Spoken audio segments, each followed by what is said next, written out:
ദേശീയപാത നിർമ്മാണത്തിലെ അപാകത പരിഹരിക്കണമെന്നാവശ്യപ്പെട്ട് കൊല്ലം മോച്ചിറയിൽ ജനകീയ സമരം നടക്കുന്നുണ്ട്. അശാസ്ത്രീയ നിർമ്മാണത്തിനെതിരെ ജനങ്ങൾ ഒന്നാകെ മനുഷ്യച്ചങ്ങല തീർത്തു. ദേശീയപാത നിർമ്മാണത്തിൽ അഴിമതിയാണ് എന്ന് കരുനാഗപ്പള്ളി MLA CR മഹേഷ് ആരോപിച്ചു. പരിഹാരം കാണുവാനും ഓച്ചിറയെ വിഭജിക്കുന്ന കൊല്ലം ജില്ലയിലെ തന്നെ മൈലക്കാട് ഉണ്ടായ അനുഭവങ്ങൾ നമ്മൾ കണ്ടതാണ്. ദേശീയപാത പൂർണ്ണമായും തകർന്ന് അവിടെ തലതാഴേക്കാണ് ഒരു വലിയ ദുരന്തം ഒഴിവായത്. ഇപ്പോൾ അവിടുത്തെ നിർമ്മാണ പ്രവർത്തനങ്ങൾ പുരോഗമിക്കുകയാണ്. അതിന് സമാനമായ അവസ്ഥയാണ് ഈ കൊല്ലം ജില്ലയുടെ വടക്കേ അതിർത്തിയായിട്ടുള്ള ഓച്ചിറയിലുമുള്ളത്. ഓച്ചിറ എന്ന് പറയുമ്പോൾ ഒരു ക്ഷേത്ര നഗരമാണ്.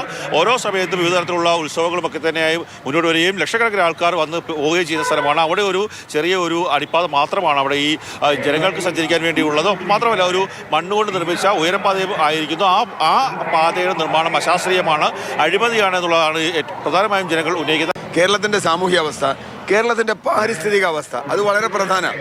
ഇത്രയധികം മഴ പെയ്യുന്ന, ഇത്രയധികം പെട്ടെന്ന് പെയ്യുന്ന, അതുകൊണ്ടാണ് കേരളത്തിൻ്റെ മണ്ണ് വളരെ പ്രത്യേകതയുണ്ട്. ഇപ്പോൾ ദേശീയപാത അതോറിറ്റി തന്നെ പറഞ്ഞു കേരളത്തിലെ മണ്ണ് ഇങ്ങനെ ചെയ്യാൻ പറ്റില്ല. സാമൂഹ്യ അവസ്ഥയിൽ അപ്പുറത്തേക്കും ഇപ്പുറത്തേക്കും പോകാൻ കഴിയാതെ വരികയും 70% വാഹനങ്ങൾക്കും താഴെ കൂടി ചെറിയ സർവീസ് റോഡിലൂടെ പോകേണ്ടി വരികയും ഒക്കെ ചെയ്യുന്നൊരവസ്ഥ ഇവിടെയുണ്ട്.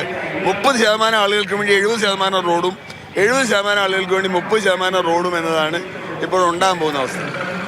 അതിനെതിരെയാണ് ജനങ്ങൾ സമരം. മൊത്തത്തിൽ ഈ നാടെന്ന് പറയുന്നത് മാനവമൈത്രിയുടെ ഒരു ഈറ്റില്ലമാണ്. ഈ കാണുന്ന ക്ഷേത്രത്തിലും ഈ പള്ളിയിലും ഈ പരിപാവനമായ പള്ളിയിലും ജനലക്ഷങ്ങൾ ആഘോഷവേളകളിലും പ്രത്യേകിച്ച് ജുമാ നമസ്കാരത്തിനുമൊക്കെ പങ്കെടുക്കാനും ഇവിടുത്തെ ഉത്സവ ആഘോഷത്തിനുമൊക്കെ വന്നു പോകുന്ന ഒരു പൊതു ഇടമാണ് ഓച്ചിറ. അതിൻ്റെ തിരക്കും കാര്യങ്ങളും ജനബാഹുല്യവും യാത്രാക്ലേശമൊക്കെ പരിഗണിച്ചുകൊണ്ടുള്ള പുരോഗമനാത്മകമായ ഉയർന്നു ചിന്തിക്കുന്ന കാഴ്ചപ്പാട് കൂടിയുള്ള ഒരു നല്ല നിർമ്മാണ പ്രവർത്തനമായിരിക്കും ഈ നാടിന് അഭികാമ്യം. ഒന്ന്, ഇതിൻ്റെ അലൈൻമെൻറ്റ്, ഇതിൻ്റെ പ്ലാൻ തയ്യാറാക്കിയത് വേണ്ടുന്നത്ര കൂടിയാലോചനകളില്ലാതാണ്.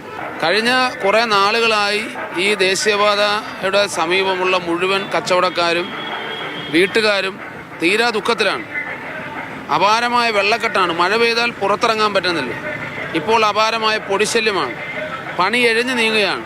സമയബന്ധിതമായി തീർക്കുന്നില്ല. മണ്ണുകൊണ്ട് നിർമ്മിക്കുന്ന ഉയരപ്പാതയാണ്. അതിന് പകരം എലിവേറ്റഡ് ഹൈവേ നിർമ്മിച്ച് ഈ പ്രശ്നം പരിഹരിക്കുക എന്നുള്ളതാണ് പ്രധാനമായും മുന്നോട്ട് വെക്കുന്ന ഒരു ആവശ്യം. അതിൻ്റെ അടിസ്ഥാനത്തിൽ കൂടിയാണ് ഏതാണ്ട് 3 കിലോമീറ്ററോളം ആലപ്പുഴ ജില്ലയിലെ അയന്താക്ഷയിൽ നിന്ന് ആരംഭിച്ച് ഓച്ചിറയുടെ ഏറ്റവും തെക്കേ ഭാഗത്തേക്ക് വരെ എത്തി നിൽക്കുന്ന ഈ മനുഷ്യച്ചങ്ങല കൊണ്ട് ഉദ്ദേശിക്കുന്നത്. അതുതന്നെയായാലും ആ ഒരു സമരം വരും നാളുകളിൽ കൂടുതൽ ശക്തമാക്കാൻ തന്നെയാണ് ഈ സമരസമിതിയുടെയും ഇവിടുത്തെ നാട്ടുകാരുടെയും തീരുമാനം. ക്യാമറമാൻ ഷാനവാസ് പരീതിനൊപ്പം കണ്ണൻ നായർ, മാതൃഭൂമി ന്യൂസ്, കൊല്ലം.